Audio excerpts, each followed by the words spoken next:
son, conducted a series of experiments that would change our understanding of human behavior forever.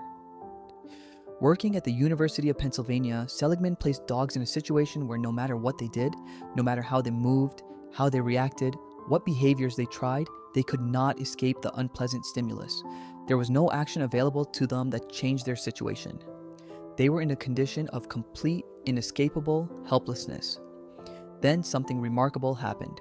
When Seligman later placed those same dogs in a new situation, one where escape was entirely possible, where all they had to do was jump over a small barrier to reach safety. They didn't jump. They lay down. They had all the physical capacity required to escape, but they had stopped believing that their actions could make any difference. Seligman called this learned helplessness, and he immediately recognized what it meant for human beings. Because humans do the same thing.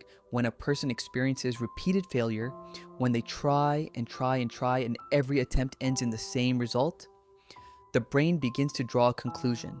Not a conscious, deliberate conclusion. A deep, automatic, survival-driven conclusion. That effort doesn't work. That trying is pointless. That whatever happens, happens regardless of what I do.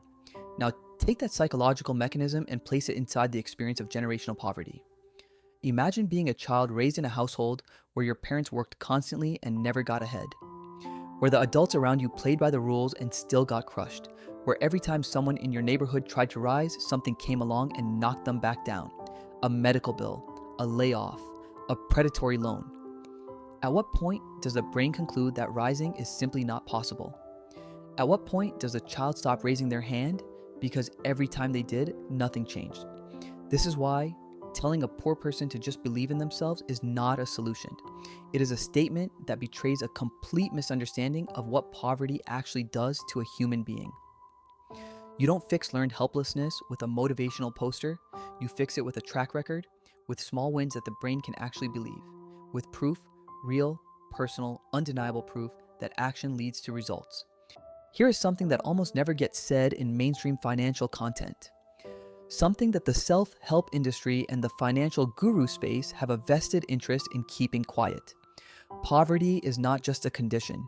It is an industry, a massive, highly profitable industry built on the financial desperation of the people trapped inside it. Consider the payday lending industry. In the United States alone, payday lenders extract billions of dollars every year from low-income borrowers through interest rates that routinely exceed 300% annually. 300%. If you borrow $300 to cover rent at the end of the month and can't pay it back immediately, which you often can't because the reason you needed it in the first place is that you were already short, that loan can spiral into something catastrophic, into a debt trap that takes years to escape. The payday lending industry knows this. It is not an accident. The entire business model is built on the mathematical certainty that a significant percentage of borrowers will not be able to repay on time, will roll over the loan, and will pay fees and interest that vastly exceed the original principal. The poverty of the borrower is not a risk to the business model, it is the business model. Then there are the check cashing stores, the rent-to-own retailers, the subprime credit card companies, the overdraft fee structures at major banks, specifically designed to extract maximum revenue from the accounts with the lowest balances. The accounts belonging to the people who can least afford the fees. And beyond the financial predators, there is the broader economic structure that keeps low wages low, the political infrastructure that resists minimum wage increases, the real estate market that concentrates investment in wealthy zip codes and starves poor ones. None of this is coincidence. All of it is architecture, deliberately built, carefully maintained architecture that keeps the bottom of the pyramid generating wealth for the top. I'm not saying this to make you feel hopeless. I'm saying this because you cannot defeat an enemy you refuse to name. You cannot escape a trap you don't know exists. Understanding that poverty is partly structural is not a reason to give up. It is the beginning of seeing clearly. Because when you know the trap is there, when you can see its edges and its logic, you can start to move around it. Strategically, deliberately, with eyes open. Let's talk about what wealthy people actually do. Not the mythology, not the Instagram version, not the highlight reel of private jets and Rolex watches. The reality.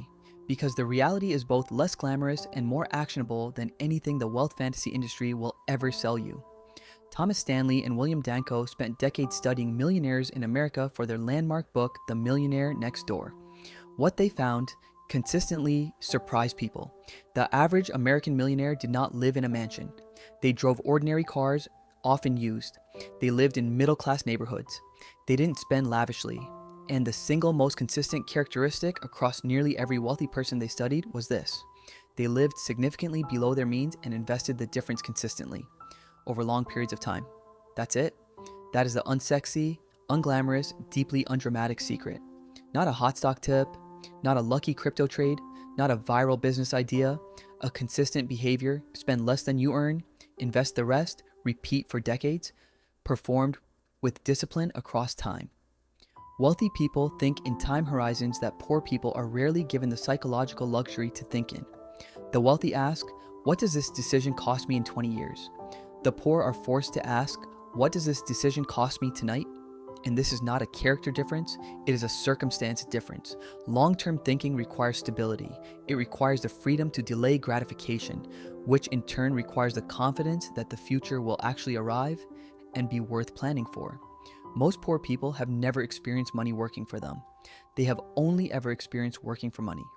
And that single experiential difference creates entirely different financial intuitions.